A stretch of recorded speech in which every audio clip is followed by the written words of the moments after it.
You talked a lot about number 7, about Ted Lindsay in the last few days, but I'm curious what it was like walking in, seeing the family, and walking in with your group today. First off, I thought it was a great time this morning to get a chance to be up close and meet his family, and pay our respects. The legacy that he leaves behind is amazing. What does it mean to see the numbers on the boards around every NHL rink, and to realize how impactful he was here, but yet impactful around the entire NHL? We talked a little bit about this morning in the locker room. It's unfortunate that you don't celebrate it until someone's gone. You really get to understand the true meaning of what someone's done and the legacy that they leave behind. All the things that he stood for, all the things that he fought for, and still being able to be just a great person. That's something he's going to leave a lot of long-lasting memories for people. Do you have a favorite story? Like when people ask about your interaction with Ted Lindsay, does anything pop in your mind? For me, the best thing or the greatest thing that will always stand with me is how he came into the room and he would always call everyone by their first name, full first name. For myself, it wouldn't be Nick; it would always be Niklas.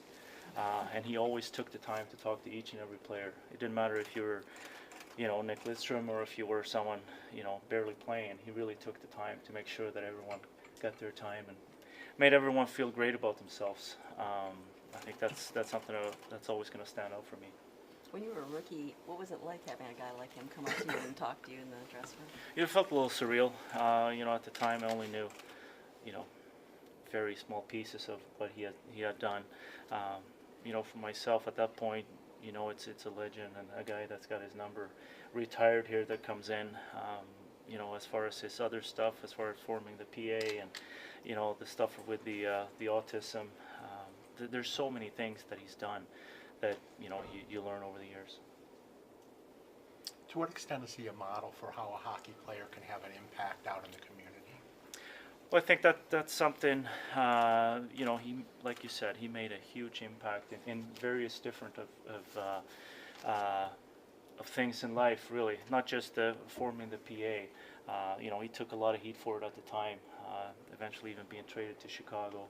I'm sure the owners weren't too happy with him at the time, but, that's something that he believed in, that he fought for. Even when he got, I don't know if it was, with the Hall of Fame stuff, when he said he didn't want to go because his wife couldn't come, and they changed that. So, things like that, it just goes to show you how much of a class act that he really was. And, he changed the lives for a lot of people, and we should be extremely grateful for, where we as hockey players are today. He continued to work out, even at his age. I mean, what kind of effect did that have in the room, especially for the younger players, kind of setting an example of how Well, they work? I think that's something that just goes to show that, he not only did he do it now, but he used to work out all the time back in the day too. And I think that's something that's carried over with Stevie and Nick and Drapes and Chelly and these guys.